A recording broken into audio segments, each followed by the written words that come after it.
Close your eyes and picture a land where the sun burns eternal, where the Nile River carves a shimmering path through golden deserts, and where a civilization thrived on the edge of life and death.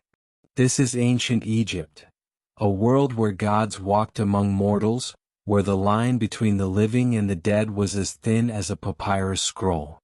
Welcome to Hidden Historical Tales, where we unearth the secrets history tried to bury.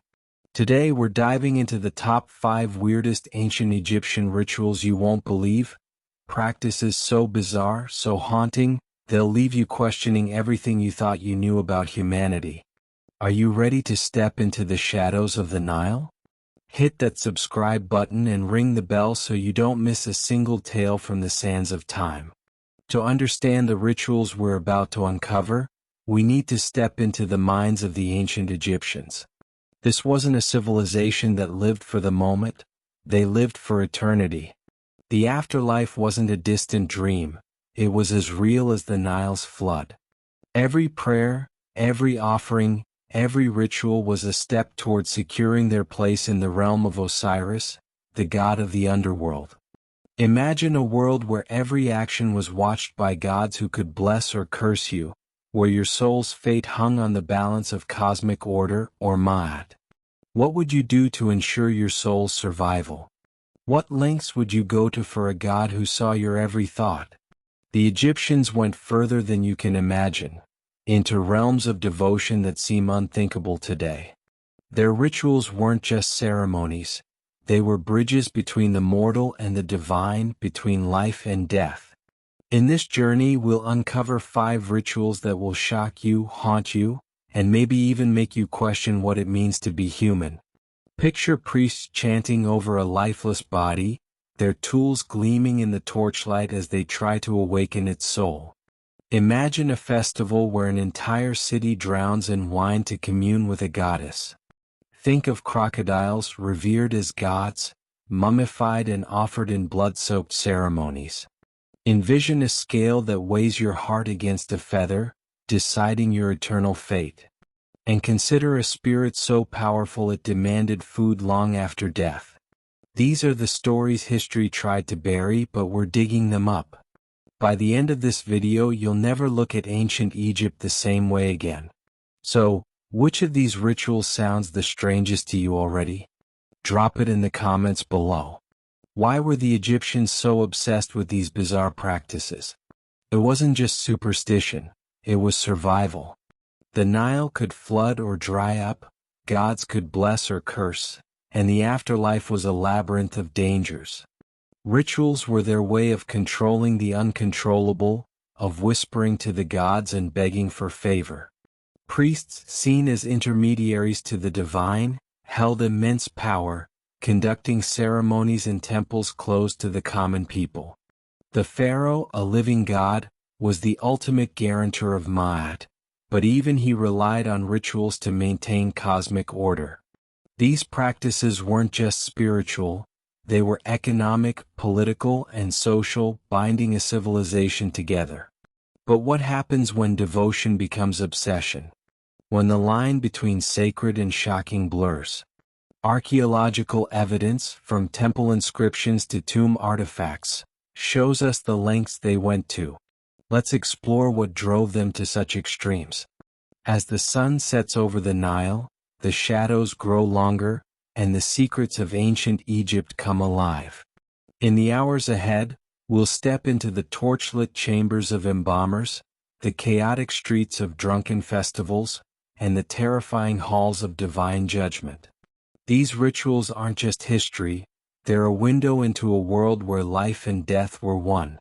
But be warned, some of these stories might keep you up at night. Our first ritual is about to begin, and it involves touching the face of a corpse to bring it back to life. Are you ready? Let's dive in. And don't forget to like this video to support Hidden Historical Tales. Imagine standing in a dimly lit chamber, the air thick with the scent of myrrh and the weight of eternity. Before you lies a mummy wrapped in linen, silent but not lifeless. A priest steps forward, his robes rustling, his tools gleaming, a curved adze, a chisel, a wand shaped like a snake. He chants words older than the pyramids, words that could mean the difference between eternal life and oblivion. This is the opening of the mouth ceremony, one of the strangest rituals in ancient Egypt. Its purpose? To awaken the mummy's senses, allowing it to eat, speak, and see in the afterlife. But why would priests touch a corpse's face to bring its soul back to life? And what happens if they fail? The ceremony begins with purification. The priest sprinkles water from the Nile and burns incense to banish evil spirits. Then he raises the adze, a tool shaped like a hand, and gently touches the mummy's mouth, eyes, and ears, chanting, "May your mouth be opened, may you speak in the house of Osiris." Each touch is precise, each word a plea to the gods. Other tools, like the peseshkef blade, mimic the act of cutting the umbilical cord, symbolizing rebirth. Offerings of bread, wine, and meat are placed before the mummy, ensuring it can eat in the afterlife. This wasn't a quick ritual, it could take hours, performed over a body prepared for 70 days, aligned with the stars. The mummy wasn't just a body, it was a vessel for the soul, and this ceremony was its key to eternity. Why was this ritual so crucial? To the Egyptians, death was a journey, not an end. The soul, or Ba, needed to eat, speak, and see in the afterlife to join the gods. Without the opening of the mouth, the Ba could be trapped, a mute, blind spirit wandering in darkness. Imagine the fear of knowing your loved one's soul might be lost forever. Families watched as priests performed this sacred act, their hearts heavy with hope and dread. But what if the priest made a mistake? What if the gods weren't listening? The stakes were cosmic and failure was unthinkable. This ritual wasn't just about the dead, it was about keeping the living safe from a soul's wrath. Archaeologists have brought this ritual to life through incredible discoveries. In the tomb of Tutankhamun, they found ritual blades inscribed with spells, their edges still sharp after millennia. At Saqqara, reliefs depict priests performing the ceremony with eerie precision, their faces solemn in the torchlight. These artifacts aren't just relics, they're proof of a civilization that believed they could cheat death. But here's the chilling part. Some mummies show signs the ritual was rushed, the tools barely used. What? Were they running out of time or hiding something darker? The clues are buried in the sand, waiting for us to uncover them. As the priest finishes, the mummy lies still, but the air feels charged as if something has awakened. The opening of the mouth was a bridge between worlds, a dance with the dead that defined ancient Egypt. But what happens when devotion demands facing a creature that could swallow you whole? Our next ritual takes us to the Nile's edge, where priests risked their lives to honor a god with scales. Stay tuned because this one will make your skin crawl. And let us know in the comments, what do you think it felt like to watch this ritual? The Nile was life, but it was also death. Lurking in its waters was a creature both feared and revered, the crocodile. To the ancient Egyptians, this wasn't just an animal, it was Sobek, the god of power, protection, and chaos. In cities like Crocodilopolis, his temples echoed with chants and the stench of blood. To honor him, the Egyptians performed rituals that would make your heart race. Rituals involving jewels, sacrifices, and priests who dared to face death itself. Welcome to the worship of Sobek, where devotion meant staring into the jaws of a god. But what would drive a people to revere a creature that could kill them in an instant? In the heart of Crocodilopolis, priests raised crocodiles like sacred pets. They fed them honey cakes, adorned them with gold earrings, and kept them in temple pools, treating them as living gods. But when the time came, these creatures faced a grim fate. The ritual was gruesome. Priests would sacrifice the crocodile, open its body, remove its organs, and wrap it in linen, just like a human mummy. These mummified crocodiles were then placed in sacred pits as offerings to Sobek, believed to ensure the Nile's flood and protect the land from chaos. Some were buried with jewels, others with tiny scrolls of prayers. This wasn't just sacrifice, it was an act of divine communion, a plea to a God who could turn on them at any moment. Worshipping Sobuk wasn't just strange, it was deadly. Priests would enter the Nile, knowing crocodiles could strike at any moment. Some stories, recorded by the Greek historian Herodotus, claim priests offered themselves as sacrifices, proving their faith by facing death. Imagine the terror of standing knee-deep in muddy water, hearing a splash, knowing it could be your last moment. Families mourned those lost to the river, yet the rituals continued. What drove them to such extremes? Was it faith, fear, or a desperate need to control the Nile's unpredictable power? The crocodile's tears weren't just a myth, they were a symbol of a god who gave life and took it away. At sites like Tebtunis and Kamambo, archaeologists have uncovered pits filled with thousands of crocodile mummies. Some tiny hatchlings, others massive beasts over 15 feet long. These weren't random burials. They were carefully prepared offerings wrapped in linen and adorned with amulets. But here's the chilling part. Some mummies contained human bones alongside the crocodiles. Were these priests who died in the river or something more sinister? The discovery of these pits, some holding tens of thousands of mummies, shows the scale of devotion to Sobuk. These findings raise a haunting question. How far were the Egyptians willing to go for their god? The worship of Sobuk was a dance with danger, a testament to a people who faced death to secure their future. But what happens when death itself is put on trial? Our next ritual takes us to the underworld, where a single feather could decide your soul's fate. Can you imagine standing before a god, your heart laid bare? Stay with us because this one will leave you speechless. And tell us in the comments, would you face a crocodile for your beliefs? Picture yourself in a vast, shadowy hall, its walls carved with gods and monsters. Before you stands Anubis, the jackal-headed god, his eyes piercing your soul. In his hands, a golden scale glimmers in the torchlight. On one side, a single feather, the feather of Ma'at, goddess of truth and cosmic order. On the other, your heart heavy with every choice, every secret, every moment of your life. This is the weighing of the heart, a ritual that decided whether your soul would live forever, or be devoured by a creature so terrifying, it haunted every Egyptian's nightmares. One question lingers, would your heart pass the test?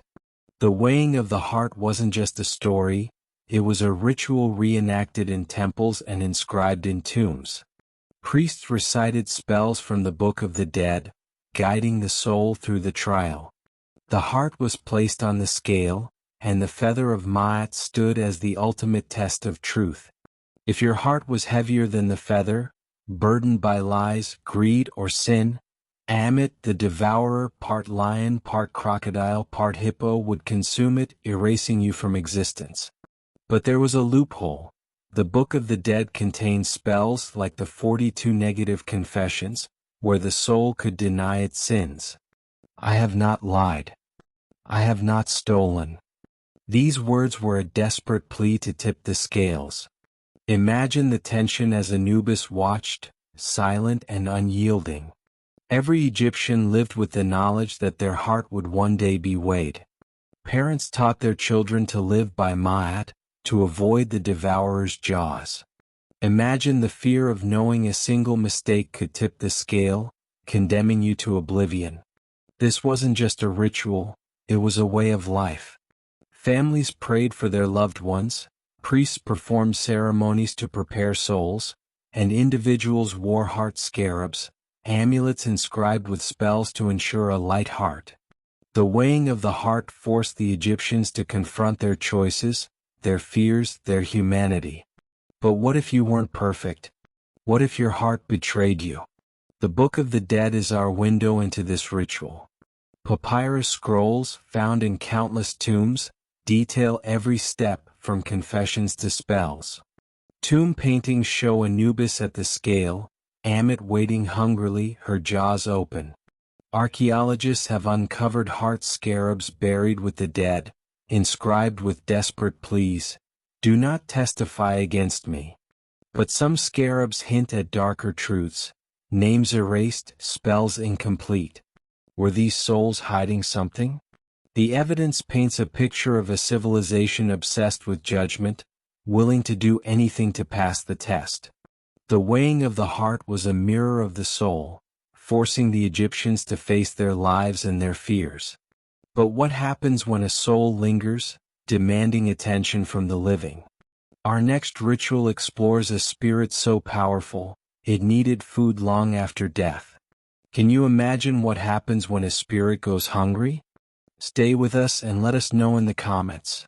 Would your heart pass the test? In ancient Egypt, death didn't break the bond between the living and the dead.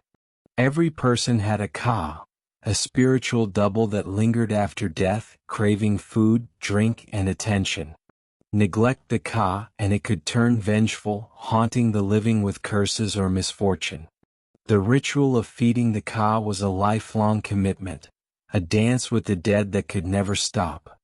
Picture families gathering at tombs, offering bread and wine to a spirit they couldn't see, knowing one mistake could unleash its wrath. What would you do to keep a spirit satisfied? And what happens when the offerings run dry? The ritual was meticulous. Family members or priests brought offerings to tomb chapels, bread baked fresh, beer brewed from barley, meat roasted over sacred fires. They placed these before statues of the deceased, reciting spells to ensure the ka could eat, the essence of the food. In grand tombs, entire rooms were filled with provisions for eternity, jars of wine, baskets of grain, even mummified ducks. For the wealthy, the ritual went further. Shapti figures, tiny stone servants, were buried to work for the ka in the afterlife. These weren't just offerings, they were a pact, a promise to keep the dead content. Imagine dedicating your life to feeding a spirit, knowing it was watching.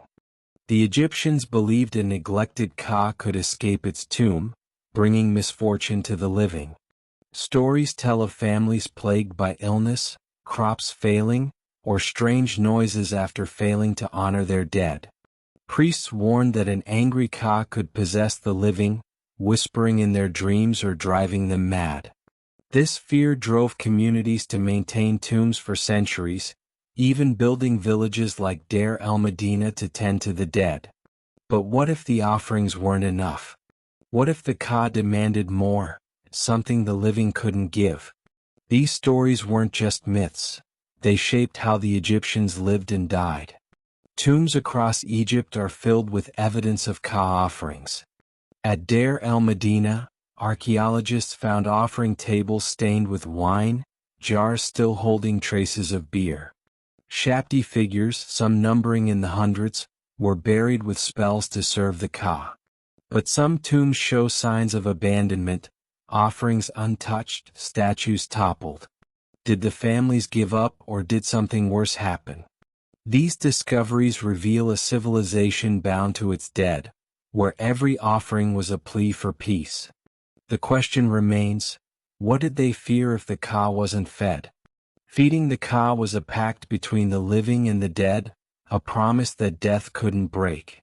But what happens when a whole city abandons reason to honor a goddess with wine and chaos? Our next ritual takes us to the streets of Egypt, where devotion turned into delirium. Are you ready for the wildest party in history? Drop your thoughts in the comments. Have you ever heard of a spirit demanding food? Hathor, goddess of love, music, and joy, was Egypt's radiant deity, her temples alive with laughter and song. But once a year her worship turned wild. The festival of drunkenness wasn't just a party, it was a sacred chaos, where entire cities drank until they saw the gods. Picture streets filled with staggering crowds, music echoing through the night, and a ritual so intense it blurred the line between mortal and divine. This wasn't a celebration of excess, it was a spiritual quest, rooted in a myth where Hathor nearly destroyed humanity. What could drive a civilization to such madness, and what secrets did they hide in the temple's shadows? As the sun set, Egyptians gathered at Hathor's temples, clutching jars of beer dyed red to mimic the blood of her myth. Men, women, even priests drank until they collapsed, believing intoxication brought them closer to Hathor. Dancers twirled in frenzied circles, musicians played harps and drums, and some claimed to see the goddess herself, her golden form shimmering in the torchlight. In the temple's inner sanctum, secret rites took place, rites so sacred, only the initiated could witness them. These weren't just parties, they were acts of divine communion, where drunkenness was a gateway to the gods. But what happened when the revelry went too far? The festival of drunkenness was born from a chilling myth. Hathor, in her lioness form Sekhmet, was sent by Ra to punish humanity. She rampaged until the gods tricked her, dyeing beer red to resemble blood. Hathor drank, fell asleep, and spared mankind. The festival reenacted this story with red beer as a symbol of salvation. But it was more than a celebration, it was a reminder of humanity's fragility and the gods' power. Participants believed their drunken trance connected them to Hathor, cleansing their souls. Yet, stories whisper of those who drank too much, who saw things they shouldn't have. What secrets did Hathor reveal to them? Archaeologists have uncovered evidence of the festival of drunkenness at Hathor's temple in Dendera. Broken beer jars, stained with red dye, litter the site, alongside reliefs showing dancers and musicians. Texts describe the festival's chaos, with thousands drinking under the stars. But some findings hint at a darker side. Hidden chambers where only priests entered, their rituals undocumented. Were these secret rites more than just worship?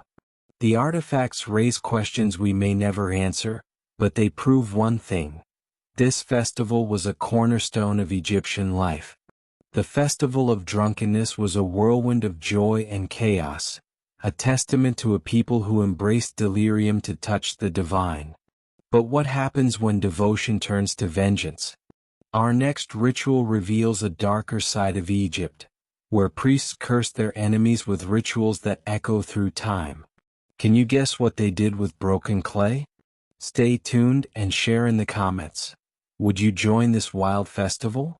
In the heart of ancient Egypt, where order was everything, chaos was the ultimate enemy. To protect their land, their pharaoh, their gods, the Egyptians turned to a ritual as chilling as it was powerful: the execration ritual. Priests would inscribe the names of enemies, foreign kings, rebels, even demons, on clay figures or pots, then smash them, burn them, or bury them in secret pits. This wasn't just destruction, it was a curse, a magical act to obliterate threats to Ma'at. Picture a priest in a hidden chamber, whispering names into the night, knowing each shattered piece could doom a soul. But what drove them to such dark rituals? The execration ritual was precise and deliberate.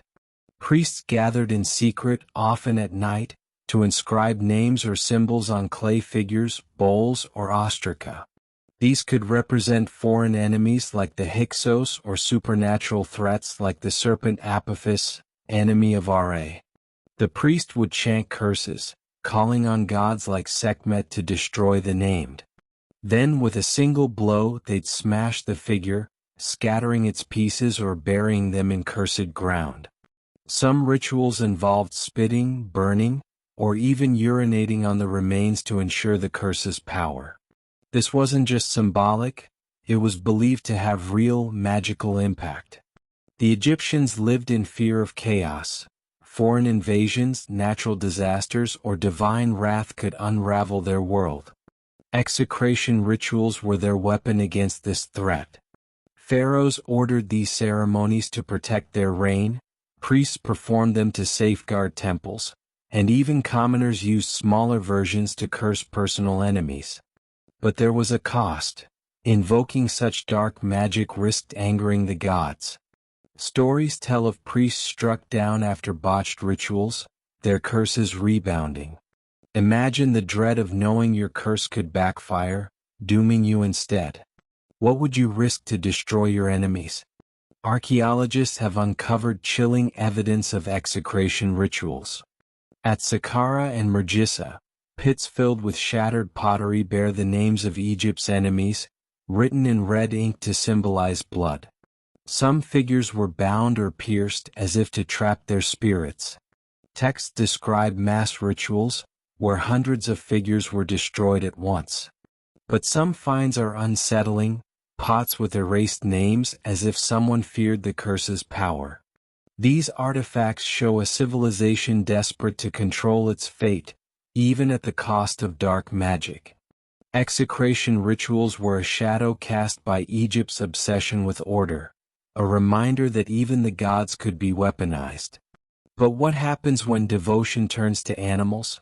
Not just crocodiles but cats, birds, and more. Our next ritual reveals a bizarre practice that filled tombs with millions of mummies. Can you guess what they sacrificed for the gods? Stay with us and let us know in the comments. Would you curse an enemy this way? In ancient Egypt, animals weren't just creatures, they were divine. Cats, ibises, baboons, even snakes were seen as messengers of the gods, living links to the divine. To honor them, the Egyptians performed a ritual so staggering it defies belief. They mummified millions of animals, burying them in vast cemeteries as offerings. Picture a tomb filled with rows of tiny linen-wrapped bodies, each a prayer to a god like Batet or Thoth. This wasn't just devotion, it was an obsession that transformed Egypt's landscape. But why did they go to such extremes and what did they fear if they stopped? The process was eerily similar to human mummification.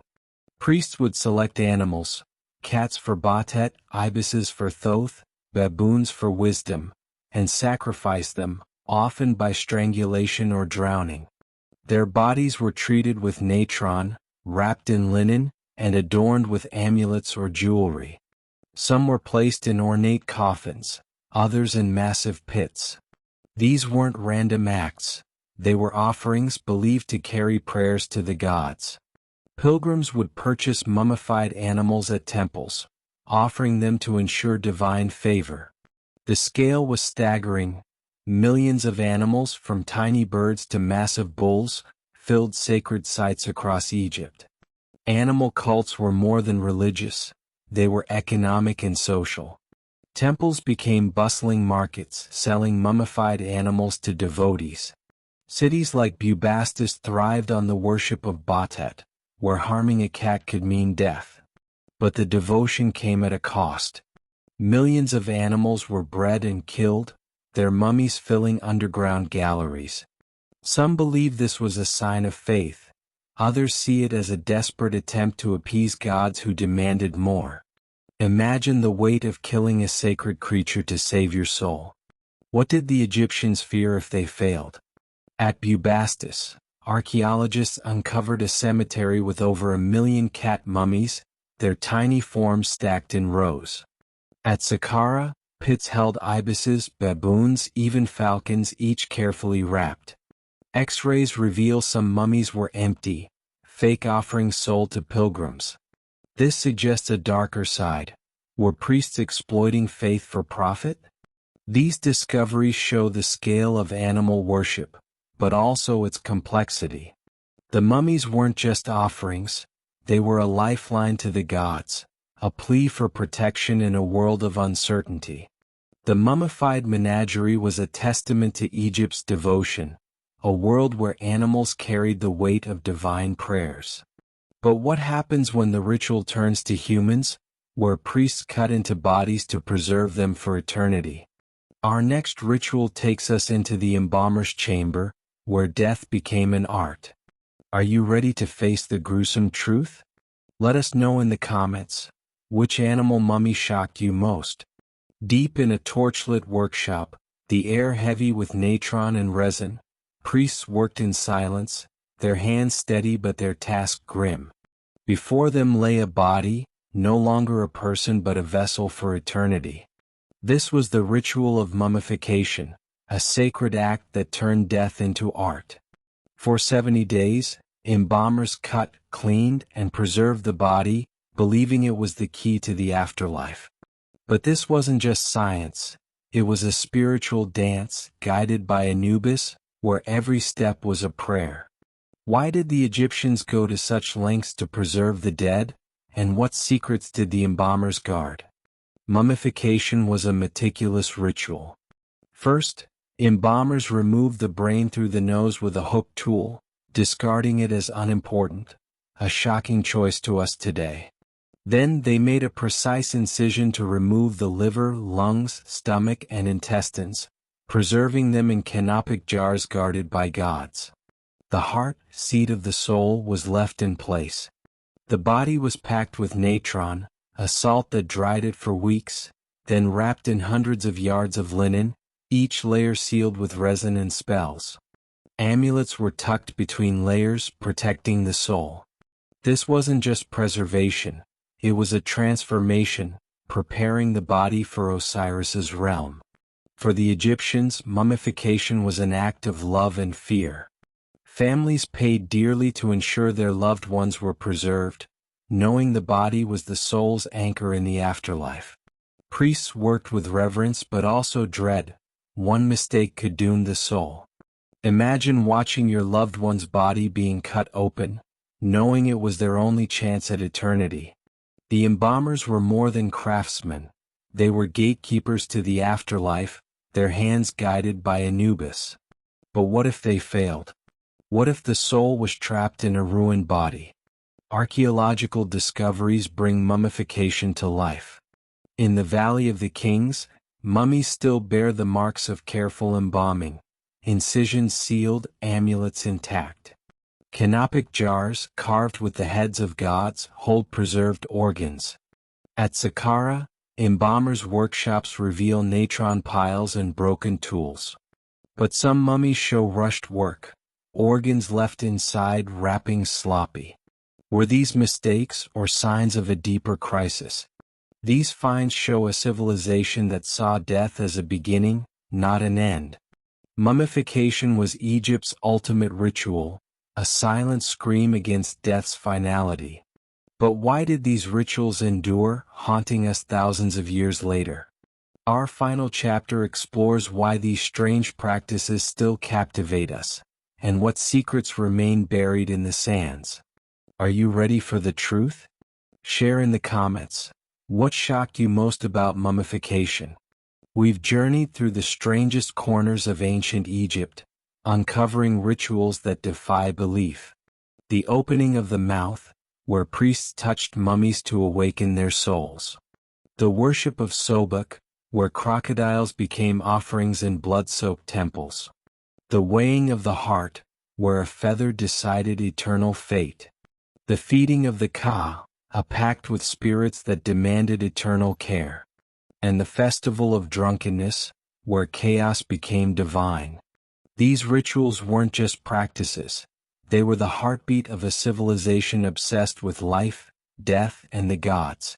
But why do they still haunt us? These rituals live on in our imagination, from Hollywood's mummies to museum exhibits that draw millions. They fascinate us because they reveal something universal: humanity's quest to understand death, to control it, to transcend it. The Egyptians faced the unknown with courage, creativity, and a touch of madness. Their rituals shaped their world, but also ours. Modern religions, funerals, even our fascination with curses echo their beliefs. Archaeologists still uncover new clues, tombs, texts, mummies, that rewrite what we know. These rituals aren't just history, they're a mirror to our own fears and hopes. What makes these rituals so powerful is their humanity. The Egyptians weren't so different from us. They loved, feared, and hoped for something beyond this life. The priest who touched a mummy's face, the family who fed a Ka, the crowd that drank to Hathor, they were all reaching for eternity. Their rituals remind us of our own search for meaning, our own dance with the unknown. As we uncover their stories, we find pieces of ourselves. But the sands of Egypt still hold secrets. Rituals we haven't found, stories we haven't told. What else is waiting to be uncovered? This is why we tell these stories on Hidden Historical Tales, to bring the past to life, to uncover the mysteries that shape our world. If these rituals shocked you, inspired you, or left you curious, hit that like button and subscribe for more. Share this video with someone who loves history and let us know in the comments. Which ritual was the weirdest? Was it the crocodile sacrifices, the heart on the scale, or something else? Your support keeps these tales alive, and there's so much more to explore. As the Nile flows on, so do the mysteries of ancient Egypt. These rituals are just the beginning. There are tombs yet to be opened, texts yet to be read, secrets yet to be revealed. What other strange practices lie buried in the sands? Join us next time on Hidden Historical Tales to find out. Until then, keep exploring, keep questioning, and keep the past alive. Thank you for watching, and we'll see you in the next tale.